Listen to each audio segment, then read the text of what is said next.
오늘 봅시다.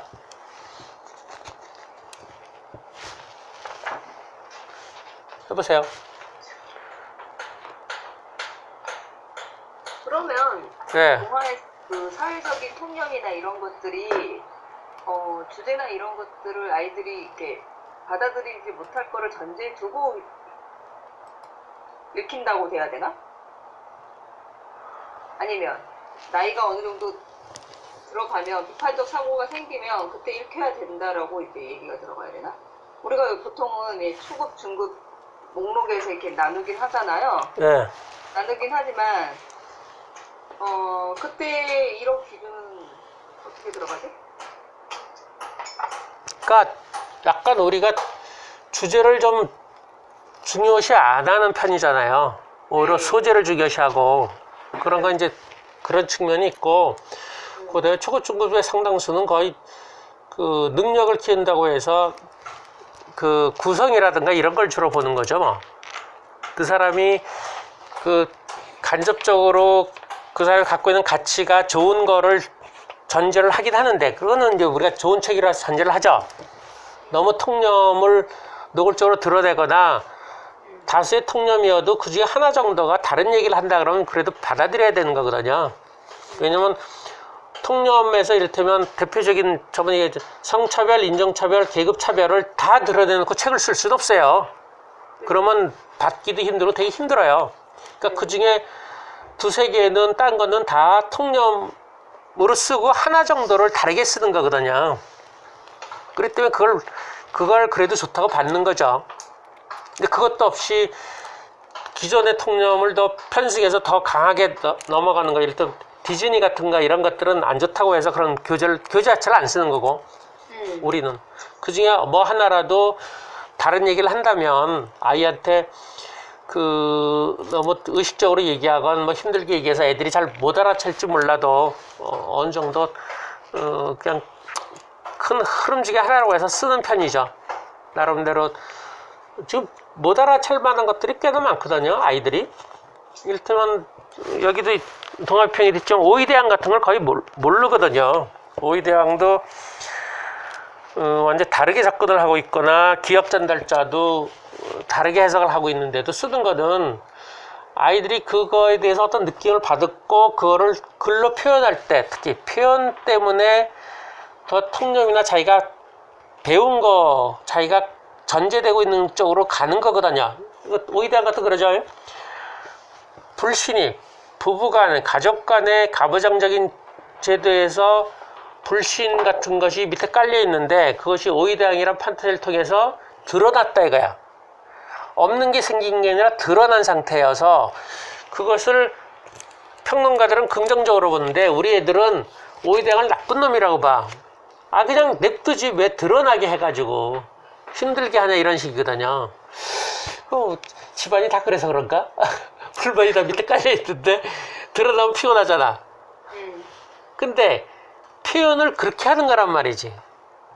그리고 속에도 그렇게 생각할까는 조금 다르다 그래. 속은 표현하지 않는 건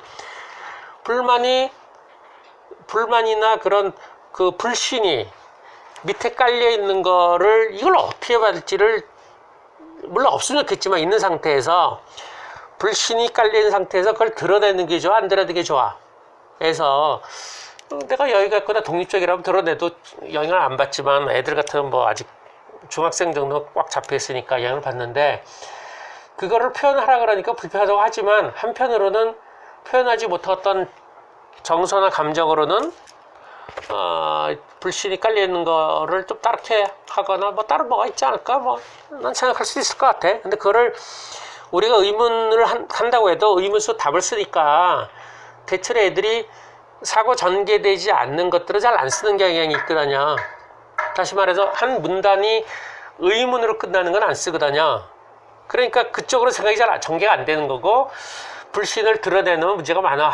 골치 아프게 불신을 드러내, 그냥 지금처럼 잘 살지. 이거는 전개를 시킬 수가 있어. 근데 불신을 드러내지 않고 어떻게 하지?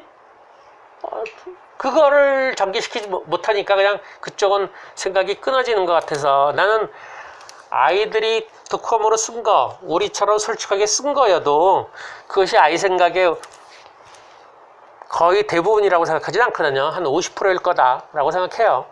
그러니까 그런 책은 독해를 못해도 나름대로 장점이 있으니까 읽힌다 그런 거죠. 책 자체가 나름대로 문제제기를 하는 거니까 사회에 대해서. 그러니까 조커도 읽히는 것처럼 오이대항도 읽히는 거죠. 아이들이 독해를 전혀 못해도. 그런 얘기예요. 아까 질문하고 말이 되나? 수업을 계속 그렇게 하면 그게 느나요? 저는 이제 책을 볼 때 책 비평서나 이제 그런 것도 다양하게 많이 보려고 애를 쓰거든요. 그거를 많이 보고 예. 하세요. 예. 보면은 이제 일반적인 문학이나 다른 걸 읽을 때 뭐야? 거기에 있는 말레볼이라든가 다른 것도 많이 또 새롭게 보이는 것들이 있더라고요. 내가 알았을 때. 근데 이제 그거는 내가 이제 원해서 공부를 하는 거고. 근데 아이들은 스키마 여기 수업에서는 어떤 그런 구조나 가치, 뭐가 통념이고 뭐가 통념이 아닐 수 있다라는 걸 직접적으로 가르치지 않잖아요. 근데 계속 이게 의문을 아까 그 배경도 마찬가지로 사실은 뭐 사회시간, 역사시간 이런 거 배우는 거랑 연령이 맞아 떨어지면 참 좋겠죠. 뭐에 대해서 배우면 그걸 이해한 상태에서 보면 좋을 텐데 그걸 맞추기 사실 어려운 거고 문학계에 있어서도 그런 거를 직접적으로 가르치지 않고 그냥 이렇게 스스로 발견하게끔 계속 기다려주는 셈인데 그렇게 그냥 장기간 이렇게 인내심을 가지고 제가 해야 되겠지 이러고 기다려주는 게 맞는 건가요?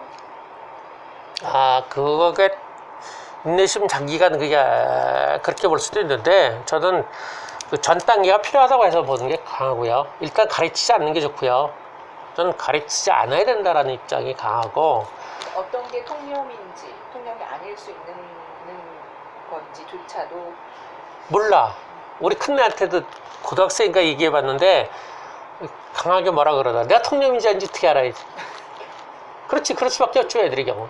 애들의 경우는 통념이건 소수이건이건 의문을 가질 수 있다는 걸 갖는 게 좋지. 그거 알기는 세상을 좀 넓게 알아야 되잖아.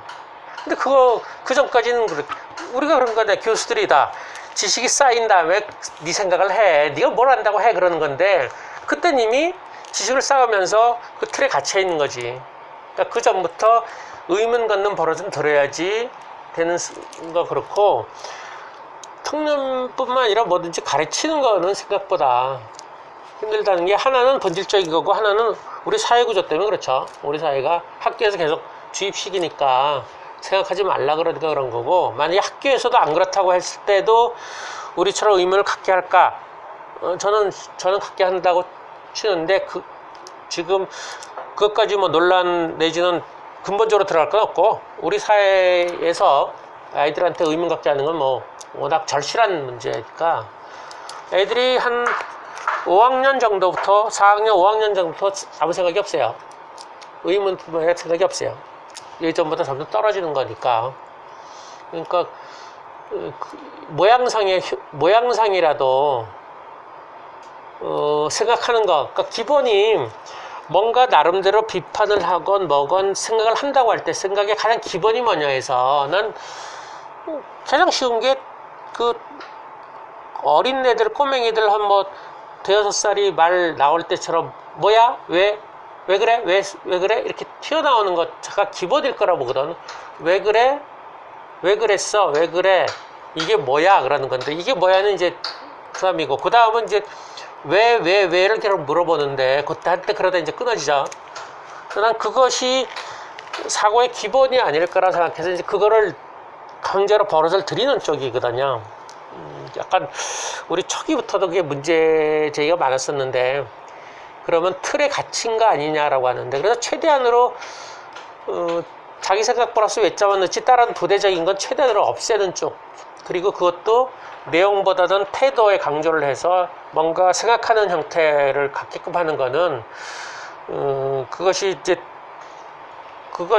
어떤 바람직한 모델이 아니라 기준점 정도 어떤 방향이나 참고할 정도 실제로 초기 애들은 한 5년쯤 되면서부터 벗어났는데 외자로 물어보다 자기 생각 플러스 외자로 물어보다 자기 생각 커졌는데 그 이후에는 별로 그런 애들이 없긴 해요. 그래서 어쩌면 문제긴 한데, 이 아이한테, 그러니까 자기 생각이 약한 상태에서, 의문이건, 아니면 원래 자기 생각이 약한 상태에서 좋은 가치를 가르친다고 했을 때 그 아이가 그 하나는 배울지 몰라도 다른 것도 어떻게 배우겠냐고. 그럼 모든 걸 다 배워야 되냐 이거지. 그리고 그게 상황마다 다른데 그걸 어떻게 할 거냐. 그래서 저는 가르치는 거는 그 내용의 문제가 아니라 그 방식의 문제다. 아이가 고민을 한 상태에서 조금씩 힌트를 주는, 힌트도 문제긴 하지만 주는 게 아니라 아이가 아무것도 없는 상태에서 좋은 가치를 가르치는 거라서 심한 경우 강제일 거고, 어쩌면 내가 알건 모르건 일단 배우고, 물론 몸으로 익히면 나중에 그런 행동을 할 수 있을지 몰라요. 그럴 거예요. 많이 그렇게 하는데. 근데 문제는 세상이 훨씬 더 다양해지거나 복잡해지면서, 그리고 너무 중첩되는 모순들이 많은 상태에서 그 정도를 강제로 배워가지고 대응할 수 있을까? 대응 못할 거거든. 옛날처럼 안정적인 사회에서, 저번에 얘기했죠. 안정적인 사회에서 어떤 패턴을 익혀가지고 대응을 하는데, 지금처럼 안정적이지 않은 사회, 그리고 내가 그런 일을 맡았을 때 그걸 어떻게 대응할까? 거의 어떤 기본적인 거 갖고서 응용하는 것밖에 되지 않을까? 지금 실험들은 간간히 나와요. 교육에서 이를테면 처음에 쉬운 걸 가르쳤다거나 뭐 잘했다고 칭찬한다거나 이런 것들이 조금 두 번째, 세 번째 문제라거나 장기간으로 시간 지난 다음에 걔 태도를 보면 쉬운 거 한 애들은 어려운 거 안 하려고 그러고, 쉬운 걸 잘했으니까 칭찬받은 애도 그 칭찬 유지하기 위해서 어려운 과제를 피하는 경향이 있고, 뭐 이런 식으로 조금씩 나오는데, 그게 작은 실험 단위로만 나오고 학교에서 직접 가르치고 직접 평가하는 것 자체 문제 큰 틀까지 못 건드리는 것 같아. 근데 저는 그거 자체가 문제여서, 아이들은 거의 좋은 거 그런 거지 뭐. 좋은 얘기를 한다 그러니까 최대한은 그걸 그대로 받으면, 그럼 자기는 할 일 다 한 거지. 자기가 굳이 생각할 필요가 없고, 심지어 생각을 하면, 좋은 얘기를 하는데 생각하는 건 뭐야? 그거에 대해서 시비 붙는 거지. 정말 그래라고 물어보는 거야. 그럴 때 좋은 얘기를 해준 사람은 뭐야? 자식 내 말도 안 듣고 그럴 거 아니야. 오히려 더 문제 있다. 예. 그러니까 질문을 제가 듣기로는 예를 들어서 옛 이야기 같은 거 읽는데 어렸을 때는 그냥 그 스토리 자체에 시끄러워. 보지만 나중에 커서 이론서 같은 거 보면, 예를 들면 계모 이야기가 나오면 우리는 이제 계모가 실제 계모를 말하는 게 아니라 엄마의 양면적인 모습을 말하는 거라든지 어떤 이제 그런 패턴들을 우리는 이제 공부를 해서 알고 있는데, 제 생각에 아영쌤이 질문한 거는 그 질문하는 능력, 그러니까 자기의 전제를 알아차리고 질문하는 능력을 키우는 거는 가르쳐서 되는 게 아니고 스스로 깨달아야 되는 거지만, 그거 말고 어떤 이야기의 어떤 그런 이면 같은 거를 아이들이 스스로 많은 거를 습득해서 그걸 알아내기는, 그러니까 그 어느 정도 팁을 주면서 가르치는 것도 하나의 방법인데, 그런 걸 질문한 게 아닌가 싶은데요. 그러니까 그게 이게 맞는지 모르겠는데, 이를테면 바로 가르치지 않고 팁을 주거나 뭔가 하는 것도 마찬가지예요. 요즘 아이들이 그러니까 의욕이 있거나 이런 애들한테는, 의욕이 강하거나 문제가 강한 애는 선생님이 적극적으로 해도 지가 쳐내면서 지가 갈 수 있어요. 그럼 똑같아. 의욕이 없는 애는 힌트 주면 아무것도 안 해. 힌트만 말해. 그러니까 기본적으로 그 아이의 문제예요. 근데 많은 아이들이 지금 대부분이 그렇다는 얘기지. 힌트만 줘, 한 번만 줘도 그 다음 가만히 있어. 거의 대부분이 그래서, 그러니까 아이들에 따라서 물론 약간의 차이 변형을 시킬 수 있는데, 일반적으로 하는 게 60%가 아니라 거의 90%가 그런, 90%가 왜 95% 거의 다 그런 형태라서, 이게 조금 시비 걸 수도 있죠. 이거 이를테면 애가 의문이건 뭐건 애가 생각한 거에 대해서 이렇게 생각해봐, 이렇게 얘기해 줄 수 있는데, 그거는 상당히 높은 단계 내지는 애가 생각이 있는 애 전제에서 그래요. 지금 중3 애들 한 2명 정도 이렇게 시도를 하는데 약간 생각도 있고 좀 하는데 조금 아쉽게 자꾸 이렇게 한 명 공부를 끌려 들어가고 한 명은 좀 정체되어 있는 형태? 첫 음은 좋은데 티가 안 나고 그런 건 조금 작을 거는데 시비를 걸죠. 자꾸 이제 백지에도 쓰라 그러고 이거 요 부분을 더 쓰라 그러고 이거 이렇게도 생각해보라 그러는데 여전히 신경 쓰이는 건 그렇게 했을 때 그 아이가 내가 시킨 것만 한다거나 내가 시키면 하고 안 시키면 안 한다거나 이런 것들이 문제예요. 근데 그런 애들이 정말 드물고요. 거의 모든 애들은 아무것도 안 하는 거지, 아무것도. 그러니까 힌트를 주면은 힌트가 뭐야, 뭐 도대체 다들 열받는 게 그거지 뭐. 어제 똑같이 했는데도 오늘 와서 뭐 해요? 어떻게 해요? 미치는 거지 뭐. 막 성질내면 뭐 짐짓 나 모르는데 왜 그래요? 이제 그 심한 경우 그걸 긍정으로 봐야 되나 부정으로 수용소형 인격이라는 게 잠깐 나온 이제 존 홀트에서 한 페이지 나와서 그 책을 막 그런 거 있나 없나 찾아봤는데 잘 못 찾는데 수용소에서는 내가 바보 같은 모습을 보일 때 가장 정체성을 유지했다는 심한 경우는 그 사람이 얘기한 걸 글자 그대로 해석해서 행동하는 거예요. 그럼 항상 모순이 생기거나 뭐 문제가 생기거든요. 그랬을 때 윗사람을 조롱풍자하는데 난 당신 시킨 대로 했잖아. 그래. 나는 그 시킨 거에 이면을 볼 능력이 없어. 난 그거 그래서 당신 시킨 말 그대로 한 것뿐이야 라고 하면서 이제 뒤집어서 이렇게 늘려줘 풍자하는 건데 그런 게 이제 어른들의 경우 정체성 유지하는 데 도움될지 모르지만 그게 어릴 때 고착되면 아무 생각 없는 거지 뭐. 아주 위험한 형태. 수용소형 인격이 아우슈비츠에 나오는데 흑인들한테 나온다라는 거. 의외로 흑인들도 묘하게 흑인들은 이중이 있는지 그 일부가 그런지 모르겠는데 사회 구조에 웃잖아요. 항상 무서워. 그쵸? 뭐라 그래도 항상 백인들한테 웃는 자세예요. 정말 좀 그렇잖아? 근데 걔들은 간단해요. 안 웃으면 나가라 그런데 내가 볼 때 안 웃어 무조건 나가니까 무조건 웃는 거예요. 무슨 사람 좋아하는 무조건 웃으면서 주인한테는 웃으면서 이렇게 맞춰주는 거고 웃지 않고 조금만 뻣뻣하고 뭐 얼굴 굳고 그러면 나 싫어? 나가? 이래. 그리고 거기는 미국 같은 경우죠. 미국은 흑인들이 자체적인 가게를 낼 가능성이 거의 없어요. 물건을 안 대주가 주변에 고리를 끊어. 그래서 흑인 마을에서도 구멍가게 같은 것을 백인들이 내요. 그래 가격이 비싸. 그리고 흑인들이 되면 딱 좋을 것 같잖아. 흑인들을 앞뒤로 끊어가지고 흑인들이 경제권을 갖게끔 거의 못해요. 독자적으로.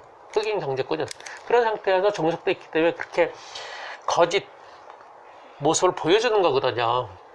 근데 우리 애들도 어떻게 보면 그런 거예요. 나 모르잖아. 그리고 그런 애들 대체로 약간 웃는 얼굴이나 약간 바보같지 않더라도 약간 이렇게 나 잘 모르는데 아그 왜 화를 내세요? 나 잘 모르는데 라고 얘기하거든. 그럼 네가 왜 몰라 그러는데 얘는 나 모르는 걸 어쩌라고 나 이런 식의 태도. 그러고 싸우는 애들 꽤나 많아요. 그리고 이제 그런 형태로 가는데 그게 지쳤거나 자기한테 너무 주체다 이런 것 환경이 안 만들어졌거나 이럴 때는 그렇게 가는 거 아니냐. 그래서 지금 우리도 그렇고 학교도 그럴래나 모양이 교육인 모양이 있고 책을 읽고 그러지만 상당수가 그런 부분들이 더 커요. 그래서 애들이 나야 뭐 한 명이니까 한 명이라도 아닌 어른 내지는 아닐 수 있다라는 거를 좀 하나라도 봤으면 하는 이런 식의 느낌이지. 이거 갖고서 뭐 내가 이게 또 얼마나 그러니까 얘기하는 거가 별로 중요하지 않다는 거죠. 맨날 실갱이버리면서 애가 갖고 있는 고정관념이죠. 어른들은 다 이래 또는 교사들은 다 그래. 가르친 사람들은 다 이래라는 거를 조금 흠을 내는 거지. 아닌 사람도 있어. 아니에 지금 자기가 열심히 하는 건데 다 그렇기 때문에 자기는 열심히 할 이유도 없고 아무것도 없어. 근데 아닌 사람이 있어. 그걸 그러니까 우리가 원래 지식도 안 가르치지만 왜 안 하고 싶겠어요. 뭔가 가르치고 싶지. 뭔가 기본적으로 선생님 그런 거잖아. 뭔가 하나 더 주고 싶은 게 기본이거든요. 뭔가 내가 뭐 이런 거 애들한테 얘기 못할 게 뭐 있어. 하고 싶은데 어떡하겠어 뭐. 전혀 그 밑에서 안 들어왔으니까. 옛날 팀 중에서 한 중3? 중3에는 일그러진 영어하고 아우를 위하여 이런 거, 우상해 이런 거 교재를 써요. 혹시라도 뭐 좀 볼까. 초기 애들은 좀 봤어. 초기에 뛰어난 나이는 한들은 보는데, 그 다음에는 뭐 우상의 눈물은 뭔 말인지 모르겠다 그러고. 요즘은 교재 안 쓰지. 예, 거의 안 써. 뭔지 몰라도 못 쓰는 형태로 간 거지 뭐. 그때 약간 느낌이 있어가지고 그런데. 그래서 참 그 2면은 더더욱 어렵고, 기본적으로 하여튼 약간 이렇게 뭔가 생각하거나 조금 적극적으로 하거나 이런 거를 가르치는 게 거의 주예요. 이런 걸 매개로 통해서. 지금 내가 독서를 하면서 책을 읽으면서 이것저것 여러분들이 얘기하는 것처럼 이런 것도 애들에 따라서 얘기해 주고 싶은 게 있지만 거의 뭐 못한다고 보고, 조금 그래도 동화에 나오는 건 좀 비판할 수도 있잖아. 거기에 나오는 뭐 어른들이건 뭐 부모들이건 주인공에 빗대서 비판할 수도 있고, 좀 생각을 조금 할 수도 있고, 이런 거를 조금 하라고 강제하는 거죠. 어떤 강제인데, 그러면서도 여전히 또 좀 가깝거나 이제 좀 할만한 애들한테는 또 이거보다 우리 교재보다 훨씬 더 쉬운 판타지 이런 것들 빌려주면서 녹음하면서 녹음 들으라 그래요. 그거 델타로 한 곡 빌려줬는데 재밌다고 보던데 일주일에 2권도 못 읽네. 야, 귀로 들으면서 그걸 뭐라 그럴 수도 없고, 그 정도 하는 게 많아? 아니 왜 재밌다는 그걸 못 듣지? 일주일에 2권 귀로 듣는 건데. 난 모르겠어. 지금 그런 모양만 이렇게 하고 밑에서 막 즐겨버리는 거라 좀 그렇죠. 잠깐 쉬고 할까요? 네. 네.